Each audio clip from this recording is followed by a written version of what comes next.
ராம் ராம். வாழ்க வளமுடன். Voice of கான்சினியர் அனைவருக்கும் இனிய காலை வணக்கம்.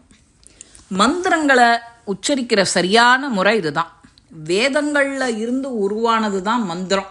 அதுவும் ஓம்ங்கிற பிரணவ மந்திரம் துவங்கி பல மந்திரம் இருக்குது. அது ஒருத்தரோட தலையெழுத்தையே மாற்றக்கூடிய ஆற்றல். அதை தவறாக நம்ம வழிபாடு உச்சரிக்கிறது அதெல்லாம் இல்லாமல் அதை முறையாக ஒருத்தர் மூலமாக எடுத்துண்டா, குரு மூலமாக எடுத்துண்டா சௌகரியம்.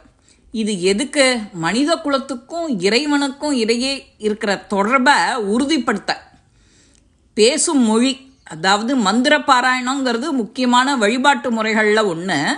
அந்த மந்திரங்கள்ங்கிறது இறைவனோட மனிதர்கள் பேசுகிற ஒரு மொழி.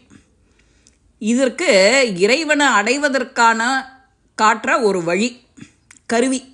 ஒவ்வொரு மந்திரங்களும் ஒவ்வொரு வகை